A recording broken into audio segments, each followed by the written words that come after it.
बिस्मिल्लाहिर्रहमानिर्रहीम, अस्सलाम वालेकुम। मैं हूं बिशारत राजा, शहर इक़दार से एक और व्लॉग के साथ आपकी खिदमत में हाज़िर। नाज़रीन, मैं इस वक्त फैज़ाबाद ब्रिज पर खड़ा हूं।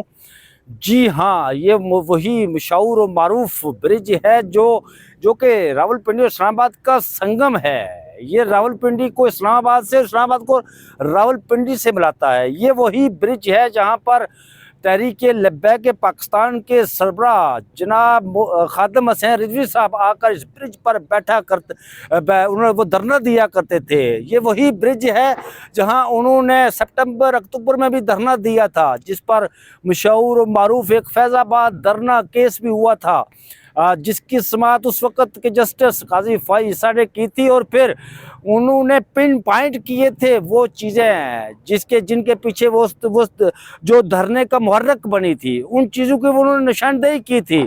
और नाज़रीन, आप ये भी जानते हैं कि उस वक़्त एक वीडियो वायरल हुई थी जिसमें एक 2 स्टार अफसर, यानी 2 सितारा अफसर, कुछ लोगों को हज़ार रुपए के नोट बांट रहा था। ये वही ब्रिज फैज़ाबाद ब्रिज है।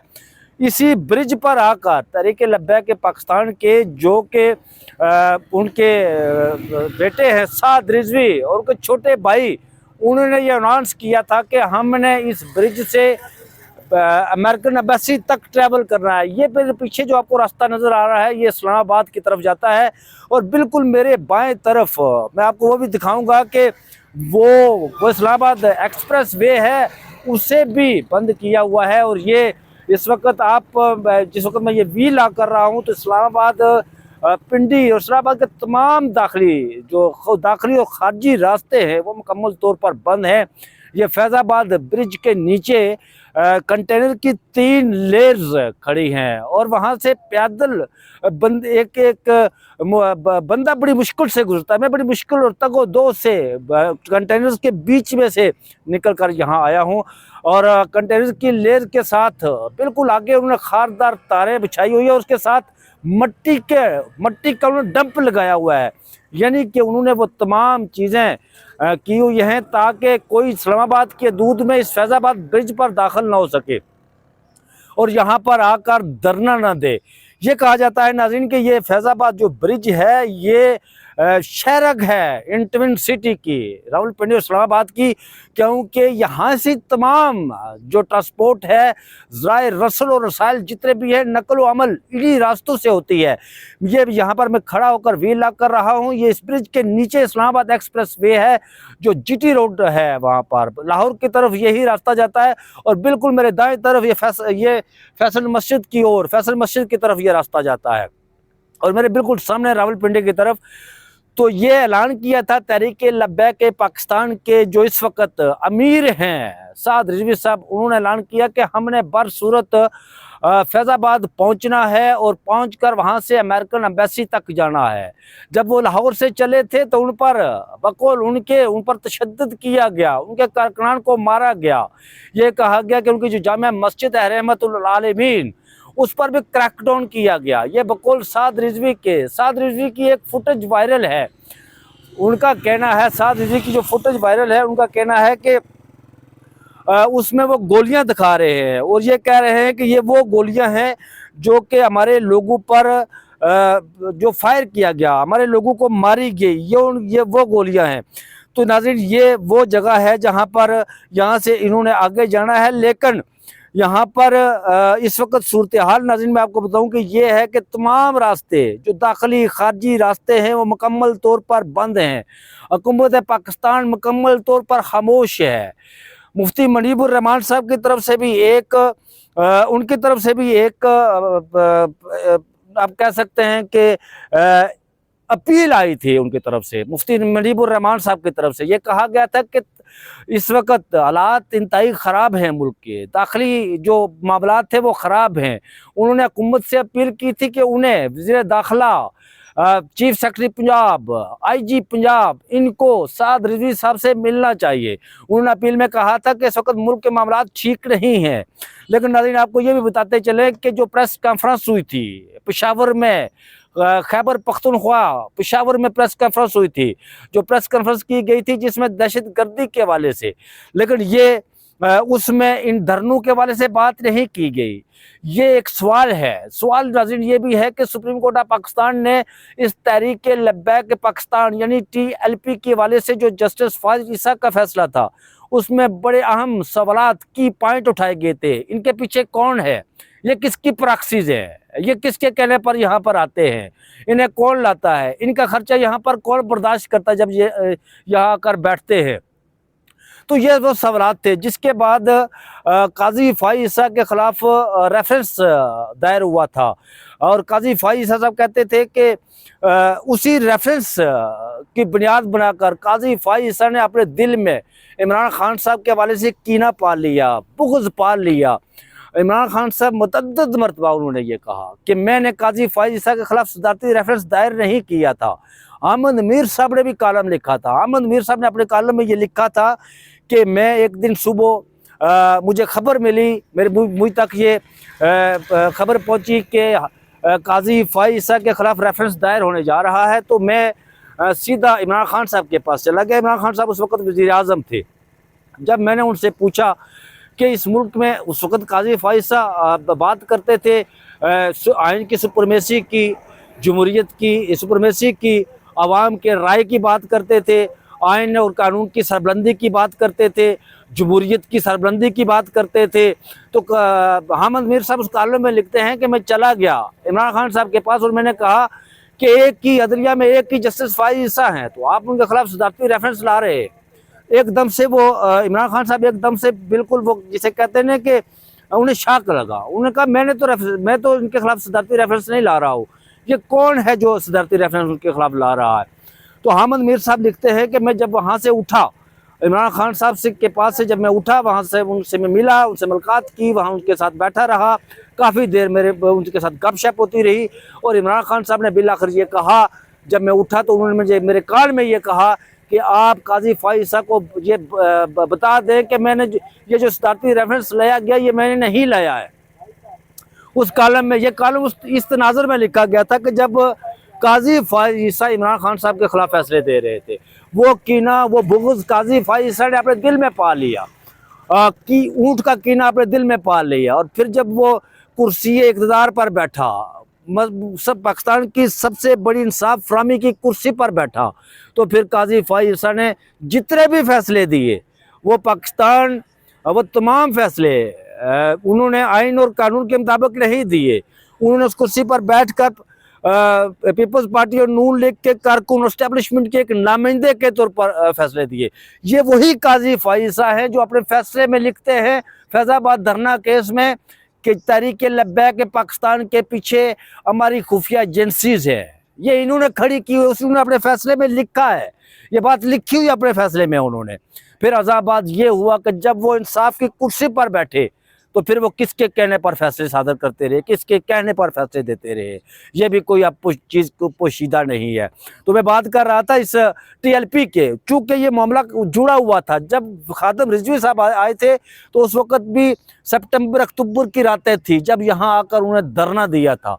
तो फिर बिल आखिर उस वक़्त जो एक मायदा हुआ था, एक MOU साइन हुआ था, उस वक़्त के DGC जनरल फैज़ हमीद गालिबन उनके सिग्नेचर भी थे, उस पर हसन इकबाल के सिग्नेचर थे, और फिर अनुशार रहमान और उस वक़्त के वज़ीर कानून अहमद खान मेरे ख्याल में थे, ज़ैद अहमद, उन्हें भी इस्तीफ़ा देकर घर जाना पड़ा था।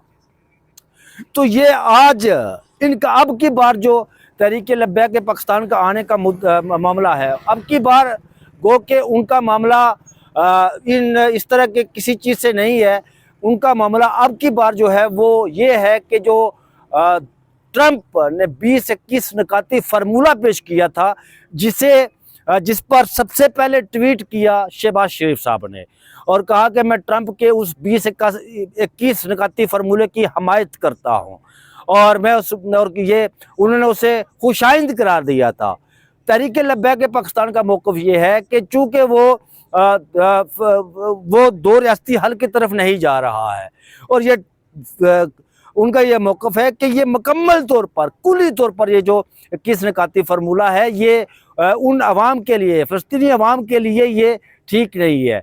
और उन्होंने कहा कि चूँकि ये इसका जो इस 2021 निकाती अमन माहिदा पेश करने वाले, चूँकि ट्रंप ने पेश किया था और अमेरिका की एम्बेसी यहाँ पर इस्लामाबाद में है, तो उनका ये कहना था कि हम यहाँ से वहाँ तक मार्च करेंगे, इस्लामाबाद अमेरिकन एम्बेसी तक। लेकिन अभी तक वो लाहौर है, यहाँ तक पहुँचे भी नहीं। और यहाँ पर तमाम दाखिली खारजी रास्ते, जिस तरह मैंने आपको बताया है, कि वो बंद कर दिए गए हैं। इस्लामाबाद यहाँ पर लोग भटक रहे हैं, लोग पैदल चल रहे हैं, मरीज़ जो है वो हाथों पर उठाकर लेकर जा रहे हैं।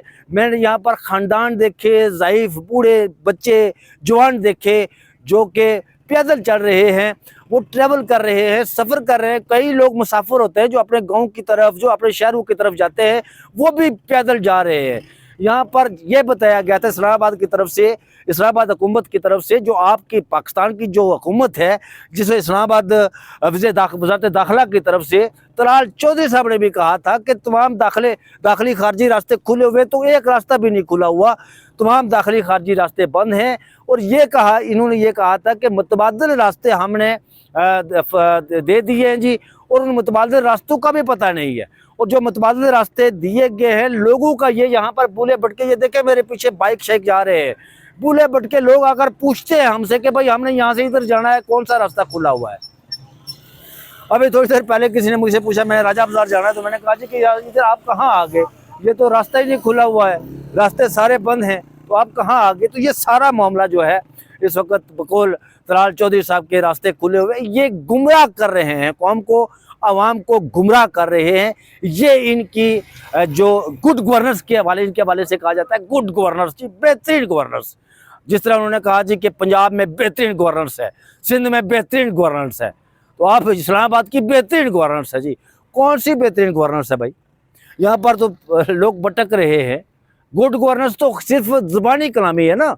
ये तो उसी तरह जिस तरह कहा गया जी कि यहाँ पर ये बताया गया जी कि मुल्क में दूध और शहद की नहरें जारी होंगी। ये बताया गया कि एक बनाई गई, एक जनाब एक अदारा बनाया गया, अदारा क्या कहते हैं उसे, बस SIFC बनाई गई, और कहा गया जी कि अगले 2 सालों में मुल्क में पता नहीं खरबों डॉलर, खरब डॉलर मुल्क में आएंगे, और बैरून मुल्क से जो सरमायाकार हैं वो लाइन और कतारें बनाकर पाकिस्तान की तरफ आज़म सफ़र होंगे। और इतना वो उनके पास वो इतना मतलब पाकिस्तान की तरफ वो इतने आएंगे कि उन लोगों के पास वो कतारें बनाएंगे, उनके पास लोगों को पाकिस्तान ट्रैवल करने के लिए उन्हें मुश्किलात होंगी, मतलब जहाज़ में जगह नहीं मिलेगी उन्हें। लेकिन हुआ उसके बिल्कुल बरक्स। एक दिल्ली की इस मुल्क में इन्वेस्टमेंट नहीं आई है, सरमायाकारी नहीं आई है इस मुल्क में।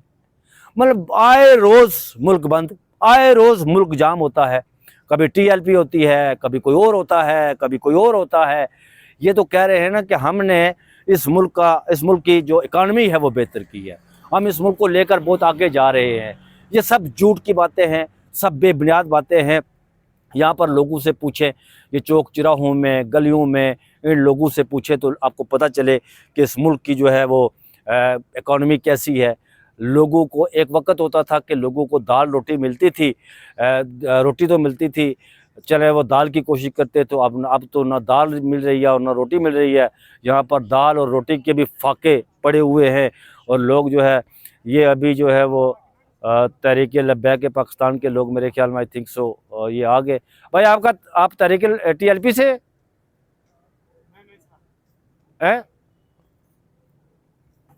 ये देखें, मैं आपको दिखाता हूँ, ये मेरे पीछे ये ले आए हैं जी, ये अपने साथ बिस्तर, चटाइयाँ, कंबल, ये तमाम चीज़ें अपने साथ ले आए हैं। और अच्छा ये वो चीज़ें ले आए हैं, यहाँ पर ये लगाएंगे और बैठेंगे।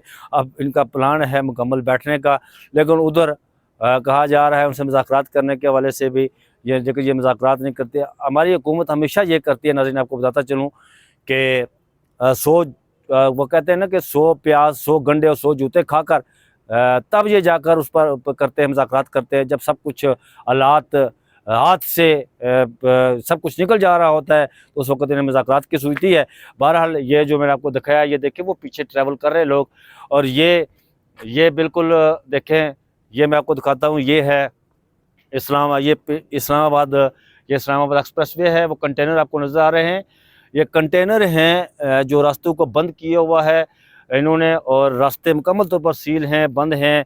ये कंटेनर, ये खारदार तारें, ये देखें, ये इन्होंने खारदार तारें रखी है। और बहुत पीछे वो फैज़ाबाद ब्रिज है जो उसके पीछे भी इन्होंने कंटेनर लगा के रखे हुए हैं। उसकी 3 से 4 लेज रखी हुई हैं और वो बिल्कुल मेरे पीछे, और वो भी सामने कंटेनर है, मगर मुकम्मल इसको बंद किया हुआ है। तो हालात ये है नाज़रीन, आपको बताते चलें। और ये भी देखें कि ये इस्लामाबाद, ये भी खारदार तारें रखी हुई हैं, कंटेनर रखे हुए हैं। और बिल्कुल आप देख लें कि गाड़ियों का यहाँ पर कोई भी गाड़ियाँ नहीं चली। ये लोग बाइक लेकर जा रहे हैं, भूले हुए हैं, भटके हुए हैं, रास्ते सारे बंद हैं, ठोकरें मार रहे हैं कि कहीं से हमें रास्ता मिले और कहीं से हम अपनी मंजिल पर पहुँचें। लेकिन यहाँ पर जो हमारे हुक्मरान हैं वो सत्तू पीकर सोए हुए हैं, बकौल शेख रशीद साहब के, कि वो सत्तू पीकर सोए हुए हैं, उन्हें एहसास तक नहीं है। हाँ, जहाज़ों में बैठकर कौम के टैक्स के पैसों से, आपके और मेरे खून पसीने की कमाई से बैठकर वो दुनिया भर का ट्रैवल करते हैं, दुनिया भर में जाते हैं। ये तो सारा कुछ है, लेकिन हालात ख़राब नहीं हैं, हालात ख़राब हैं, हालात ठीक नहीं हैं। जिस तरह खैबर पख्तूनख्वा के हवाले से जो कुछ वहाँ पर हो रहा है वो भी आपके सामने है। बताया तो ये गया था कि इमरान खान साहब ने उसकी नामजदगी की है, सोहेल अफरीदी की, लेकिन अब मामलात वहाँ तेज़ी से ख़राब हो रहे हैं और गवर्नर राज की तरफ सारा मामला जा रहा है। गवर्नर राज लगाना कोई आसान काम नहीं है, क्योंकि सुप्रीम कोर्ट ऑफ पाकिस्तान में उन्हें इसकी तोजी पेश करनी होगी कि क्यों लगाया है। बहरहाल सुप्रीम कोर्ट ऑफ पाकिस्तान भी तो उन्हीं की है, आईनी बेंच बनाया, केस उनके सामने जाएगा तो फिर वो वही फैसला देंगे जो कि यहाँ पर ये देते हैं। तो मुझे दीजिए इजाज़त, अपना बहुत सा ख्याल रखिएगा। अल्लाह हाफिज़।